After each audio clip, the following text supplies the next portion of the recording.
Good day, everyone. Welcome to Cupcake Media and our brand new episode. I'm your host, Master Shake. I'm flying solo today because our boy Techie is not available. Hopefully he has a date and he's not buying more bottles of lube and Vaseline because I'm making money off of all those simps paying those girls money for their OnlyFans. So remember, men, you don't do that shit. Before we dive into today's episode, please remember to click subscribe, give us a thumbs up, and you can follow us on YouTube. If you want to listen to this on your way in the car, which we would love as well, you can follow us on a host of podcasting sites such as Spotify, Apple Podcast, Anchor, Google, you name it, we should be on it. And if you don't know, you can look for us on TikTok and on Instagram. I believe on Instagram, our handle is Cupcake Media 1. For some reason, there's another Cupcake Media out there. We don't know. Or it could be because of the way our email was designed, unfortunately. And just follow us on everywhere because we want to trick that algorithm. But more importantly, we want to stop feeding you cupcakes and giving you some of that beautiful Iranian kebab or some Wagyu, whatever your preference is. Something healthier than cupcakes. So in today's episode, we're going to dive into they got to stop blaming everything on climate change because it's kind of bullshit, to be honest. It's like every forest fire that happens, they want to blame on climate change. And while we do believe in global warming, and a little nerd fact, the term climate change was invented by then Vice President Dick Cheney under the Bush regime. And he invented the word climate change because when he did a group study project, they found out that global warming scared the shit out of people. So he said, let's just call it climate change. Now, in today's scientific world, this is what happens. So you should just know this because it's part of our nerd fact of Education Street, because we are part of Education Street, and we're going to give this to you in Cupcake Media. So part of your Education Street is global warming refers to global warming refers to the upward average global temperature of planet Earth raising every year since the year 2000. Specifically, every year in 2000 and every preceding year, every preceding year, meaning like 2001, 2002, 2003, and so on, has been hotter than every preceding year. So that's global warming. It's global warming because the average temperature of Earth keeps getting hotter. Climate change is you can say, side effect of global warming, where our climate changes, where, for example, storms become stronger and droughts become more droutier, if that's even a word. But we want to dive into like California, and like Washington State and Oregon, and how, these cupcake ran institutions of a pseudo democracy want to blame their forest fires on climate change. Well, I hate to be the one to throw the fucking cupcake across the room and make it land on someone's face and go, boom, eat that shit, right? Like, I'm sorry to burst everyone's little cupcake mind and their fragile ego, but those forest fires have nothing to do with climate change. Have absolutely nothing to do with climate change. You know why? They say that so that the taxpayer doesn't go and actually throw our so-called elected cupcake officials and throw them in the middle of the fire, so that when we elect, new leaders, they learn and go, oh my God, we better do our shit and we better do our job. Otherwise, what's going to happen is they're going to throw us in the fire. So we will represent the people because taxation without representation is tyranny, right? So it's so bewildering to me that they get away with this, and the same way that people think the Earth is flat and that there's microchips in vaccines. We're not saying we're pro or anti-vaccine. We're just stating some facts. People who think there's microchips in vaccines because so they can track us have lost their marbles, with all due respect. So regarding these forest fires, you see, they got to stop blaming it on climate change. What it really comes down to is accountability by governors and leaders of state parks and elected officials, in not doing their fucking job. The reason why there are forest fires has nothing to do with the temperatures going up, okay? Saudi Arabia is hot, like hotter than anywhere in America. I don't see any forest fires there. I don't see any buildings catching on fire. 9 out of 10 times when there's a forest fire or a fire of severe magnitude in the United States, it's typically because some jackass decided to go and launch a massive gender reveal party with their fireworks, or we have some sick-minded people, and I don't know why this only exists in America, but they decide to start arson. So when you go to the, into the Pacific Northwest, Washington State, Oregon, California is more like Southwest as well. Let's just say the entire western seaboard of the U.S., there's no accountability. The reason why there are forest fires and they're making such a big deal about it is because no one has cut down any of the old decaying trees that have been littered with, for example, bark beetles and other types of infestation, which has killed these trees. And we have lots of them. And it's been neglected, not like for 1 year. It's talking about like a decade. Easily, they've been neglected for like a decade. So there's no accountability. You see, when you let the forest prosper and get very big, right? And then you have huge swaths and areas and acreages of trees that need to get cut down, right? And you have areas where trees are infected. And if you don't remove those infected trees, once they go and that ignition happens and it just becomes out of control, that's the fault of the state and the elected officials. It has nothing to do with climate change. Now, I want to give a little fun fact because I'm not young like a little baby millennial, okay? Because there's no Gen Z yet. I mean, they're like the size of my niece. They're 7 years old, okay? But in reality, there's like Gen Y like 2.0, and Gen Y 3.0, okay? There's no Gen Z. Not in our books. Not yet.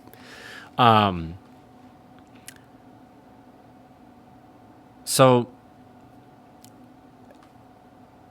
when we look back, in history, for example, they talk about, oh my God, California was so hot. And I'm going, dude, like I have photos of it being like, I don't know, like 2011 in April 22nd. And it was 122 degrees outside on my car dash. I have it.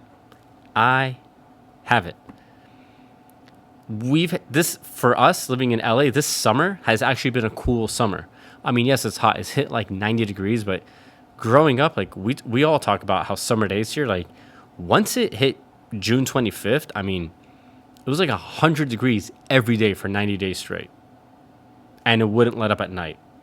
I mean, it was amazing, right? You're just constantly like in a pool of water.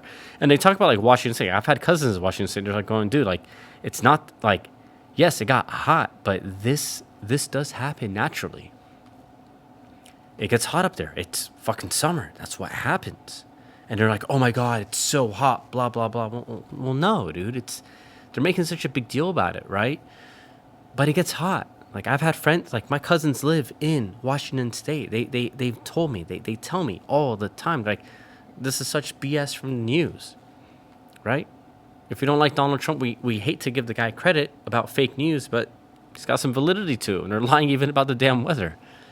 And they've told me, like, dude, like we've been up here our whole lives. Like it hits 120, like in the summers. It can get that hot. It doesn't happen every summer, but we have very hot summers,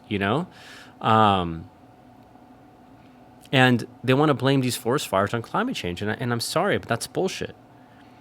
So let's just break down some things. First, we wouldn't have an issue of these forest fires if the local governments did their jobs and cut down the trees. Now, the counter arguments, people go, oh, this is federally owned lands, blah, blah, blah. Well, guess what? We still got to cut them down, right? Who gives a shit who they're owned by? If you care about your state, you will go and cut down those trees, and you'll send a bill to the federal government saying, hey, you didn't do your fucking job, so we're going to withhold taxes till you pay us the bill for cutting down these trees. That's the way it's always worked, and that's the way it should work. Or you got to ring up somebody in, I don't know, like parks management, I'm assuming, at the federal government, and say, hey, you guys got to come cut down your trees. And they might go, look, we can't do that because we got to worry about China invading us. So how about you cut down the trees and send us the bill, and we'll give you some tax credits to your state, blah, blah, blah. So no one's cut down trees for like 20 years in Washington, Oregon, California. The other issue is, for example, this was very prevalent in California. And this is like back in 2003, we were doing studies as undergrads about how home builders wanted to build homes in high-risk fire zones. Now, what a high-risk fire zone entails is that you'll have a major fire season, like, let's say, every 2 to 5 years. For example, there are parts of Los Angeles, such as northern LA, like towards Malibu and Topanga, where you get a major fire event every 20 years. Now, the thing that they don't teach cupcakes in school is, we have seasonal elements in our weather, okay? So a lot of places, like let's say you're Alaska, you get rain and snow, okay? Now, most of the earth gets rain and snow as part of their seasonal elements to help nourish and provide nutrients to the soil and the surrounding areas and the local forestry and inhabitants. But there are some special places on the planet where they get rain, snow, and fire. Yes. So, for example, many of the seeds of certain trees, like certain pine trees in California, rely on forest fires because the temperature of that fire gets so hot that what ends up happening is that the pine, right, the pine cone from a pine tree will explode, and that explosion causes the seeds to just disperse all around like its perimeter. Hence how you get new pine trees. That is literally the only way you create new pine trees. So fire is part of our seasonal weather system, much like rain and snow. So we need it. Now, going back to this issue about the homes being built. So you had homes that were being built or being proposed to be built in high-risk fire areas, meaning we know from historical charts that fires would happen here every 2 to 5 years. So Paradise was one of those areas. And yet insurance companies fighting to say, hey, we do not want homes to be built here for many reasons, because what's going to happen is that our user base and the state are going to have to pay for astronomically more expensive insurance rates so that certain people can live in a high-risk fire zone. Well, do you think anyone listened to them? No, the state allowed this to happen. You would think in the People's Democratic Republic of California, right, where they have so much regulation, that someone would say, you know what, this is going to be such a pain in the ass because we're constantly going to lose homes, people might die, and then people are going to claim insurance, whether through the state or through the insurance companies. And at one point, is this a sufficient business model for the insurance company? Right? Like the average house in California is about $800,000 from north to south, okay? So just do the math.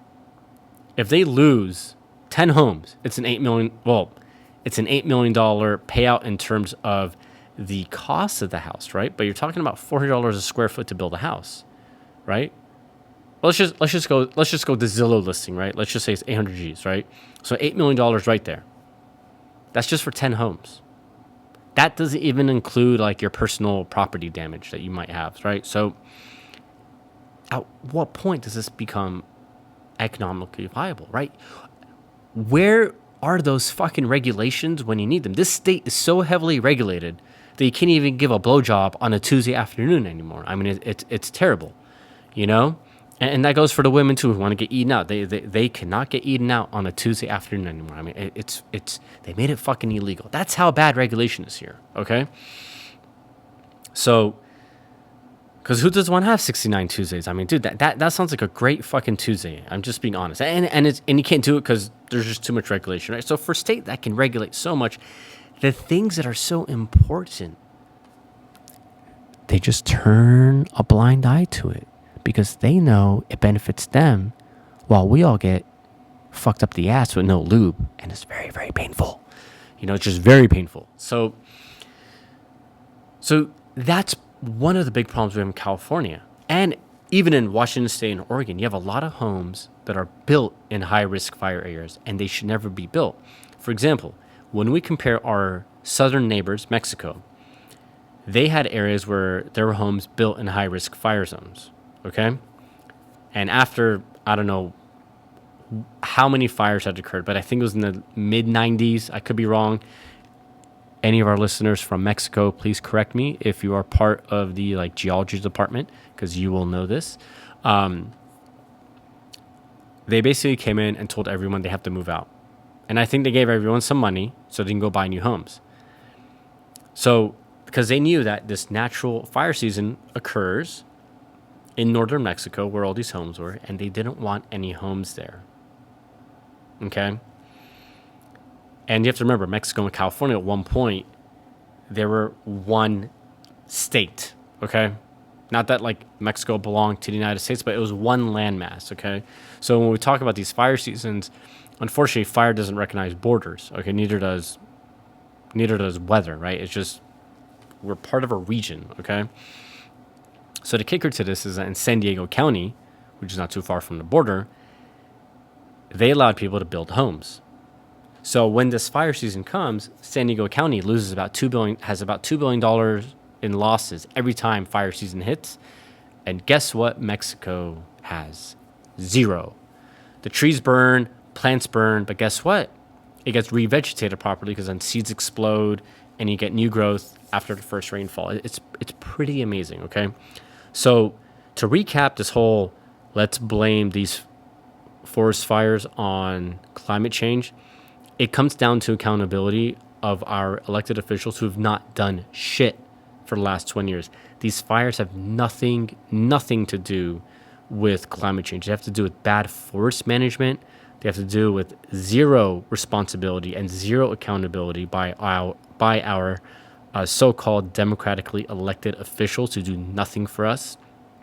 The reality is if in a state like California, which regulates you so far up the ass, that if they actually cared about where regulation needs to be, we would not have these issues. We wouldn't have such, extremely exorbitant prices for home insurance because they wouldn't allow people to build homes in high-risk fire zones. And I bet you on top of that, a lot of those people didn't know that they were buying homes in high-risk fire zones. Imagine all the life and property damage that would have been saved, and all the emotional pain that would have been saved. So all these things play into why fire seasons are so catastrophic on the West Coast. When we look at Sweden, Germany, Austria, right, these are areas that, the Scandinavian countries as well, such as Norway and Denmark, they all have high-risk fire areas, but they ensure that they don't have a heavily populated area living there. They burn and cut down their trees, which pose a threat to their environment. We have to do that.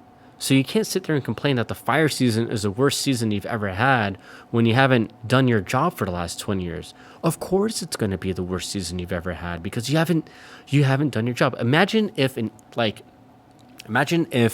the homeless guy in front of your building in downtown LA takes a shit and no one cleans it up. And then he just takes taking a shit after shit after shit. Before you know it, his shit is so high, it's equal in length to the Ritz-Carlton building in downtown Los Angeles. And then people go, oh my God, this is the worst pile of shit we've ever had to clean. That is the analogy here. When you let shit pile up, it becomes a lot of shit that you gotta just clean up and take care of here.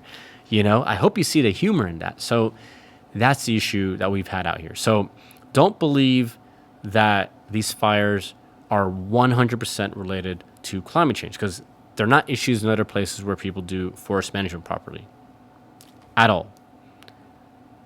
At the end of the day, no one's doing their job and they're allowing for bad decisions to go into place with zero accountability. If we cut down the trees and we don't allow people to build in high-risk fire zones, we would just marvel at the beauty of the fire and the new vegetation that would follow. Now let's move on to something else before our time is up. The water crisis in California. You know, coming back, this is related to our zero accountability topic of elected officials. They want to blame the water crisis on climate change. That's just bullshit. You know why? Because it comes back down to our democratically elected leaders not doing anything. I don't know what they teach in cupcake universities in California and in schools, but you see, we know California has droughts. The last major drought, well, let me just go back.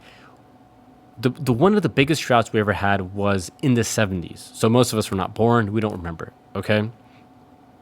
The state took proactive measures to combat the drought back then. There were a lot of desalinization plants that they had made at the time because that's all they could think of, right?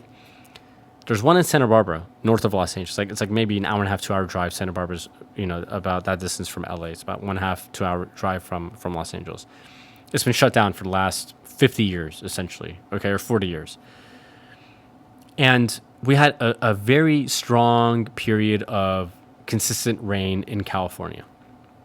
Now, there's a couple things to take into account as to why we have water shortage. It's not related to climate change at all. This I'm going to break it down scientifically. It is all coming down to very bad politics and elected officials not doing their fucking job. And once again, not regulating things that need to be regulated, but then they want to get rid of hashtag 69 Tuesdays, okay?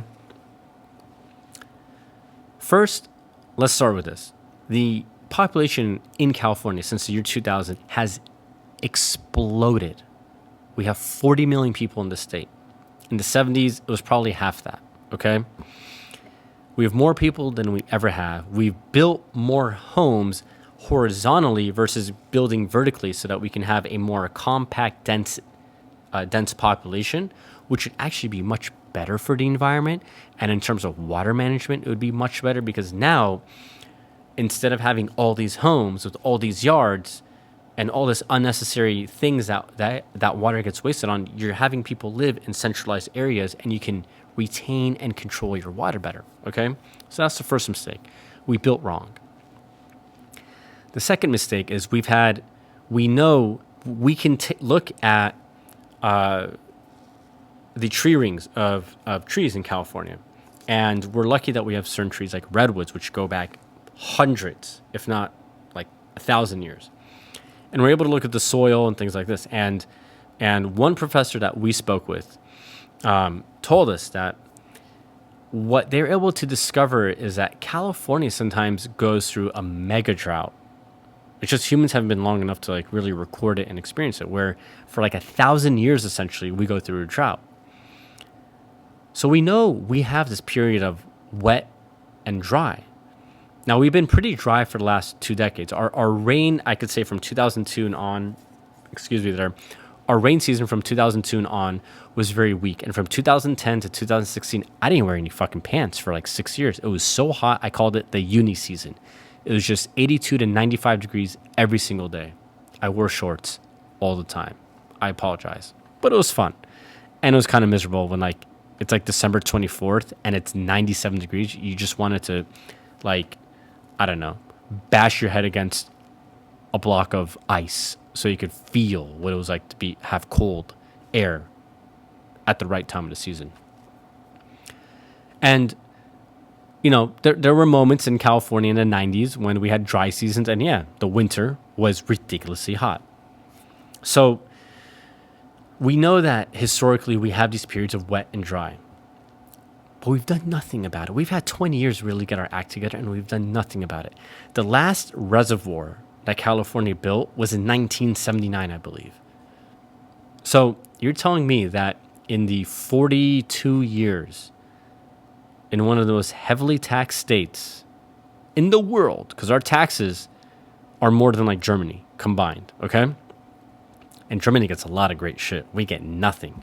We got no high-speed rail. We have no fucking Autobahn. We have roads so bad that the kids in Somalia laugh at us because they go, dude, we didn't have a centralized government. We have warlords that literally run our country. And we have better roads than you guys. So shame on California that we're still living like in the 1970s with all of our thinking and policies. But they've had 42 years to build a reservoir and they haven't done it. And then, you start asking questions. You go, how is it that Saudi Arabia, which gets like no rainfall, does not have a water issue? And they built a city known as Riyadh, which is their capital, I believe, in the middle of the Arabian desert. And it is a flourishing capital. How did they do that? Oh, I know how. You can't really see it behind me, but there's an ocean back there. They pump ocean water into their cities. The Israelis do it too. Singapore, which is surrounded by water, actually uses desalinization as part of their water relief program. So we haven't built a reservoir in 42 years. What are the fucking people doing in this state? It's easy for them, and like people like Emperor Newsom, aka Emperor Governor Newsom, to blame it on climate change because he knows the cupcake kids are like, oh yeah, oh my God, he's so right. No, you jackasses. He's absolutely wrong. He's absolutely wrong. We know scientifically that we go through periods of mega droughts that can last 1,000 years. We know through El Nino and La Nina that we have a wet and a dry season that's very consistent. We'll have years of El Nino followed by potentially sometimes 1 year of La Nina to years of a La Nina in the winter, which means we get no rainfall. Okay? California should be at the forefront of water technology, and we're not. We're living in the 60s in terms of how we think about our water management. Why is it they allowed so many almond farmers, how did they allow these guys to grow almonds in the state of California? There are more almond farmers, I think, in Bakersfield, which is where most of our farms are. And I heard some crazy stat that area of California produces like something around 60% of the world's food. It's insane. But they allowed almond farmers to prosper. Now, the thing that you guys don't understand about almonds are that almonds require 1,800% more water to grow one fucking like almond than it does to have like a bushel of, like your strawberries and lettuce and tomatoes. So it's not a very water conscious choice. They should have put a quote as to how many almond farmers there are, especially in a state that has so many droughts, and especially in a state that is heavily reliant on water because our population is out of control. Like, we have to think of things like, hey, maybe we can't allow any more people to move into the state at all. We just can't. We have to put those restrictions. Yeah, it sucks, but it's the reality. So how is it a state that is so heavily regulated and they want to tell your 8-year-old kid what to think and what not to think when it comes to, certain things, but they don't give a shit about the environment, right? They outlawed fucking plastic straws, which do nothing to save the ocean. But then they allowed almond farmers to just grow and prosper. These things make no sense. So to recap here, right? Our water problem is not caused by climate change. It is 100% caused by bad politicians and poorly elected officials who have no fucking idea as to what they're doing. Let's recap here. We allow almond farmers to prosper. We don't need almond farms in California. Why? Because you need 1,800% more water to grow a little almond nut, whatever it is, okay? Compared to just growing the things that really matter, like, let's say, an orange tree, or tomatoes and lettuce and grapes, okay? So it's a water-sucking item that we don't need. We haven't built our last reservoirs built in 1979. We need to build some more reservoirs. Now we have reservoirs, and this is an engineering problem worldwide, that have lost their capacity to hold their water. They can only hold like 50 to 60% of their water from the time that they were originally built. So we need to come up with a plan, which is, do we go and build a new reservoir and get rid of those old reservoirs, or do we go and fix them and do both, right? But it needs to get addressed. Maybe we have to think of building a vertical reservoir, like a bunch of small ones, instead of this giant thing that we lay out in the middle of the land. And maybe if we build them vertically, we don't lose so much water because of evaporation and things like that. We get to actually store them, and we don't have to worry about about the water being contaminated, for example, right? But these are things we got to consider. The other thing we have to consider is, for example, in Los Angeles, all the rain that gets collected does not go into a water plant. The water gets sent to the ocean. So we're sending fresh rainwater into the ocean. We're the only place in the world that does this. So we have to find a way where we can collect 90% of our rainwater and preserve it. I think we can learn from Singapore, and we have to really maximize water technology if we want to prosper. We have to first, okay, so going back to the first thing, we have to collect all of our rainwater. Any shape, way, and form, you got to do it, okay? We have to build a reservoir. We have to maintain our damaged reservoirs, because we need to collect every ounce of water. So if our old reservoirs can only hold 50% of the original value, we need to fix that shit right now. It is the state's responsibility to do that. I don't care. They can't raise taxes. We pay enough. You fuckers got to do your job, man. You're like the broke little crybaby, millennial kid going, oh, I want to raise because I've been working here for 3 weeks. No, dude, go suck a donkey's dick, put in the time, put in the effort, show why you're amazing. Be like Kobe Bryant and Michael Jordan, dude. Put in the fucking time and do something amazing, and you will get rewarded. Okay, no one's going to hand you free shit on a plate to you. So let's take care of our things that we need to do. Third thing we should do, and Orange County has done a magnificent job about this, but like cities like Los Angeles and the whole state of California should really, really do this. Like, they shouldn't even think about it. They should just be like, we got to do this from north to south. We have to build reverse osmosis plants. We have to recycle as much water as we can. If I had to put a number to it, I'd say recycle 80% of your water. All the water. Even the poopy water that goes down the toilet, okay? Because what do you think reverse osmosis is? It's literally sewer water that they clean for you and you drink it. And that's like what Dasani, Aquafina, 90% of the water that you buy at your supermarket is reverse osmosis. So we should make reverse osmosis plants so that we can recycle and reuse our water, so that in times of drought, we are preserving our fresh water for areas that need it, such as the farms, because you probably want fresh water for your farm so we get better food, okay? And like, let's just say you have fresh water and reverse osmosis, right? So maybe you go, okay, what we're going to do is, for the general population, we're going to distribute 80% of recycled water to all the homes, and we'll have a 20% inflow to the homes. And for the farms, what we're going to do is we're going to give them 40% fresh water and like 60% recycled water. We should do that, because now what we're doing is we are treating our water like an actual commodity that needs to be revered and respected. Because guess what? Without water, we all die. Okay?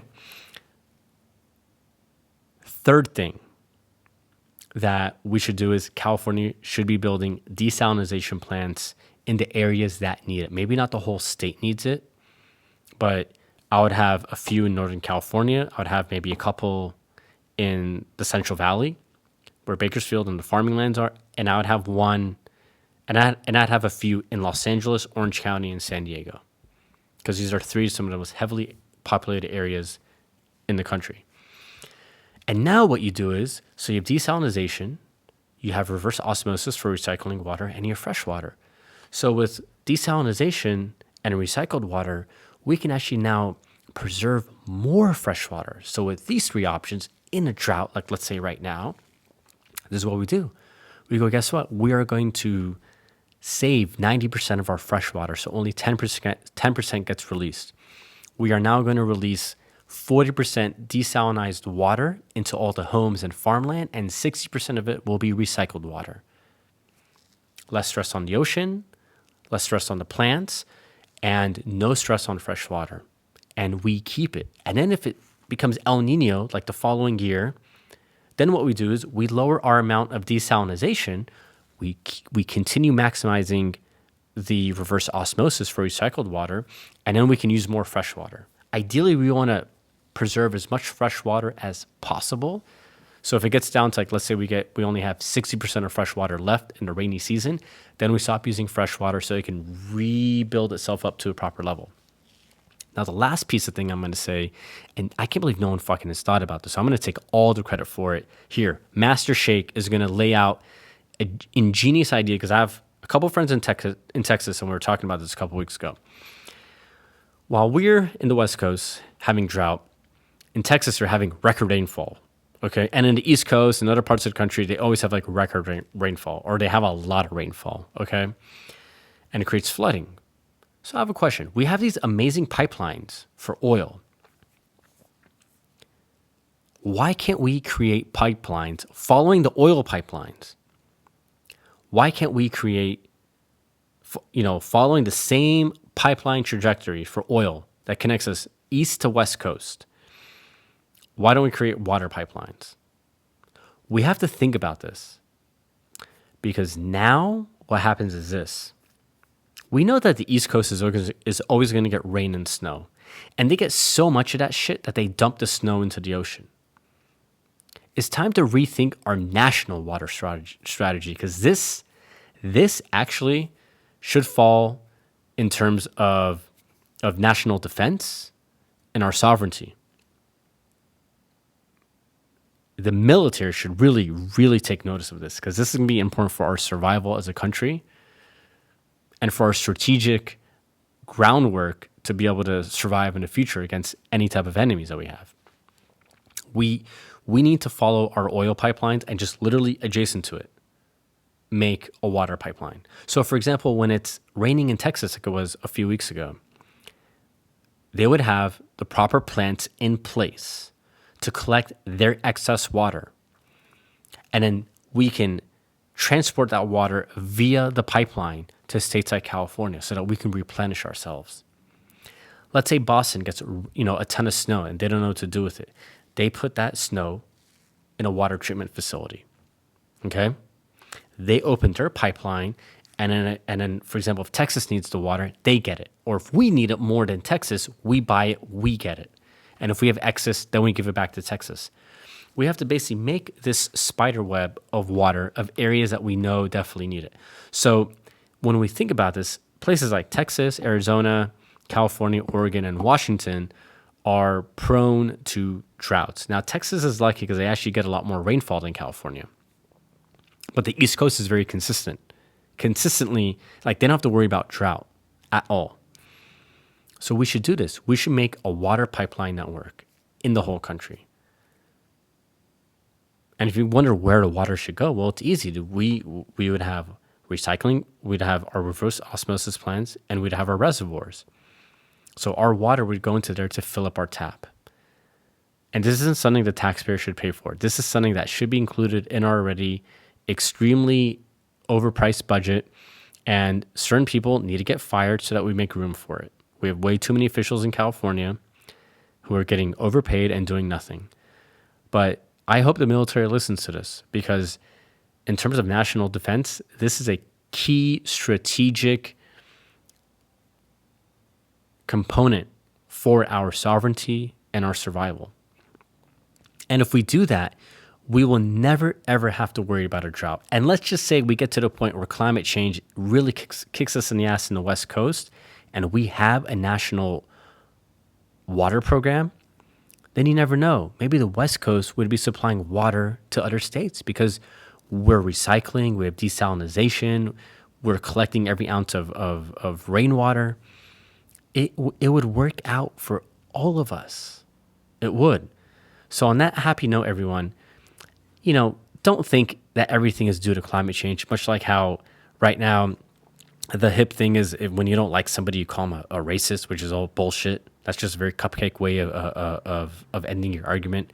No, not every problem is related to climate change. 100% of it is all related to bad management and bad politics. We hope you enjoyed that episode. We hope Tekio will join us on the next one. Have a lovely day and have a wonderful week, and we'll see you guys soon. Take care, everyone. What the fuck going on, Rather die than my bitch, till it's tone.